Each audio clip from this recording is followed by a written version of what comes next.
Hoy tiene la palabra en nuestro espacio el diputado Simón Calzadilla, quien ocupa la segunda vicepresidencia de la nueva Asamblea Nacional. El tema de la corrupción y las comparecencias de funcionarios públicos de alto rango, ministros, directores, presidentes de organismos públicos, comienza a sentirse eso dentro de la agenda de la Asamblea Nacional.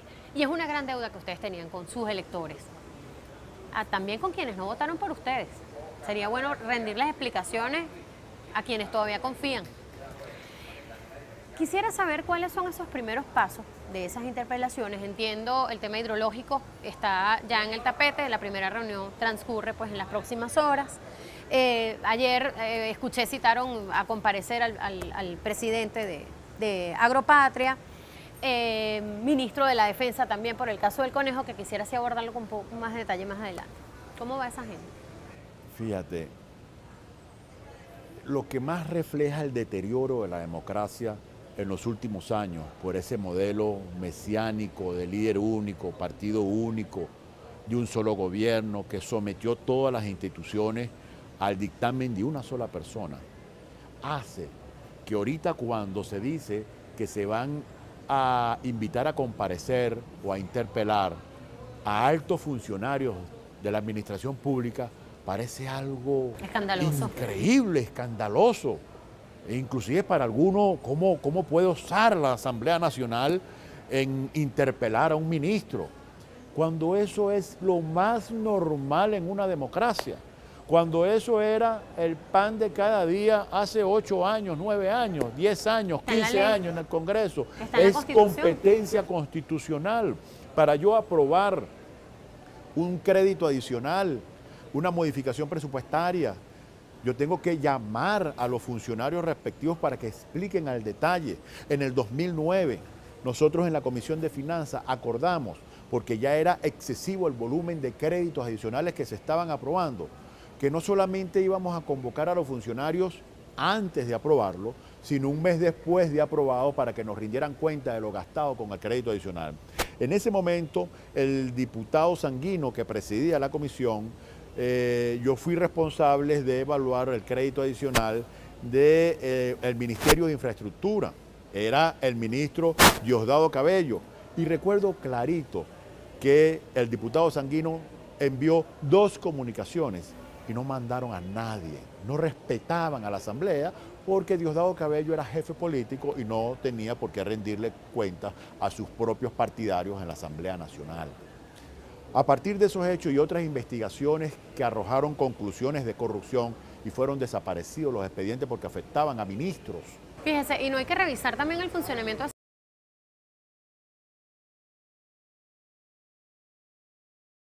El problema no es que los casos los engavetaron, es que no los engavetaron, ni siquiera los presentaron, los desaparecieron muchos casos de investigación.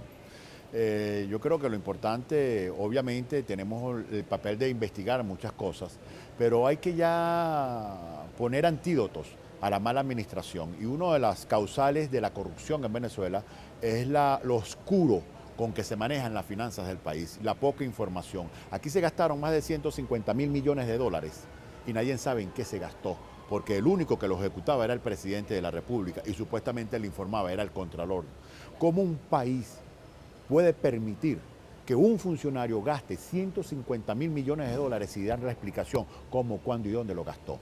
Nosotros, en función de algunas investigaciones que realizamos y que veíamos que chocaban contra la pared de la complicidad porque los jefes políticos eran de un partido y los que investigaban eran sus subordinados, construimos una propuesta que se denomina Ley Orgánica para la Divulgación de las Finanzas Públicas. Era un poco para darle transparencia al ejercicio de la administración pública. Ese proyecto está listo, pero también están otros que tienen que ver con el acceso a la información y la transparencia. Y nosotros vamos a proponer en la Comisión de Finanzas y en la Comisión de Contraloría una comisión mixta para integrar ambos proyectos y lograr consolidar, después de un buen debate y de consulta con especialistas, dotar a nuestro país, ponerlo al día en materia de acceso a la información y sobre todo acceso a la información financiera, que en este momento es vital para luchar contra la corrupción. Los ministros no quisieron comparecer públicamente, al menos los del área económica. tienen ustedes una agenda importante de rendición de cuentas, entre ellas la de la Fiscal General de la República. ¿Qué va a ocurrir si por ese argumento de que no quieren ser mostrados en televisión no quieren venir? ¿Están incurriendo en desacato entonces? Incurrirían en desacato, por supuesto, y tendríamos que tomar las acciones pertinentes. Ahora, el que más está castigando ese tipo de actitud es el pueblo venezolano. Yo te aseguro que el 90% de las personas que votaron por la fracción del PSUV quieren ver a los ministros dando cuenta. Cuando ellos no lo hacen, se deterioran más. Pierden, son ellos. El gobierno no ha entendido que tiene que romper el esquema del secretismo y reconocer los errores, porque ¿a qué le temen? A tener que reconocer la cantidad de vicios y la situación real que está este país como consecuencia de una mala administración. Ese es el problema de fondo y la gente lo percibe así. Yo quiero cerrar por los 2 minutos que me quedan con el triste caso de Margarita, la cárcel de San Antonio, el festín fúnebre del conejo dentro de la cárcel, para dejar a nuestra audiencia también muy informada de qué es lo conducente, qué tendría que hacer un parlamento serio de un país con una democracia sólida que ustedes esperan devolverle a nuestra patria. ¿Qué tendría que hacer un parlamento serio frente a algo así? Mira, yo soy diputado del Circuito 4 del Estado de Aragua. Allá está Tocorón. Y la situación de Tocorón no es diferente a lo que pasó en Nueva Esparta. El problema penitenciario venezolano es absolutamente grave, creo que es el peor del mundo, si no uno de los peores, y eso tiene que ver con un ejercicio ineficiente de todo eso, el irrespeto al mandato constitucional de la descentralización. Inclusive la Constitución habla de que muchos de esos centros pueden ser privatizados, pueden ser administrados por gobernadores, lo dijo la diputada Solórzano, por alcaldes. Es decir, aquí todas las instituciones tienen que contribuir para darle eficiencia y certeza constitucional al problema penitenciario. La Asamblea Nacional lo va a exigir, lo va a investigar, lo va a poner en la palestra y va a utilizar todos los mecanismos que nos da la Constitución para obligar al gobierno nacional a desprenderse, a aplicar políticas que puedan ser concertadas y que Ministro de la Defensa, ministra de los Servicios Penitenciarios, ¿no tendrían que comparecer también? Todos ellos tienen que comparecer, tienen que explicarle al país.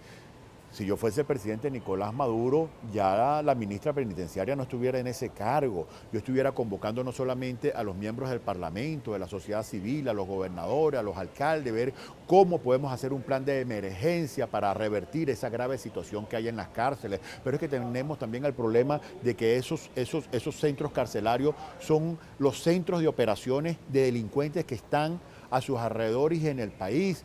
Hay pandillas organizadas, la delincuencia organizada que cada vez se fortalece, es articulada y coordinada desde las cárceles y opera en las calles, en los secuestros, en las casas que toman y roban, en la extorsión de comerciantes. Es algo increíble lo que está pasando y el gobierno nacional, la misma actitud que con el problema económico, con el problema de la salud. Yo no soy responsable, eso es la derecha, ese es el imperialismo y todo sigue de mal en peor. Yo estoy segura de que la gente va a tener sus ojos puestos en lo que la Asamblea conduzca en materia de investigaciones sobre este y otros muchos casos. Le agradezco profundamente su compañía. Gracias a ustedes, gracias a Telecaribe por esta invitación. Estamos a la orden en la Asamblea Nacional. Ustedes son la ventana que nos permite que nuestro pueblo nos escuche, intercambiar las ideas con ustedes. Obviamente una de nuestras responsabilidades es que nos vamos a mantener en nuestros circuitos, en la calle, en contacto con la gente. Nos toca un momento muy difícil para nuestro país y una situación muy delicada, y el pueblo venezolano quiero que tenga la confianza que sus diputados van a estar de la mano, acompañándonos y luchando para revertir la grave situación que hoy tenemos. Muchísimas gracias, Mariana. A usted, diputado, y a ustedes, por supuesto, por confiar en el ejercicio de la prensa libre venezolana, hoy, por fin, nuevamente alojada en el Palacio Federal Legislativo. Gracias por estar allí.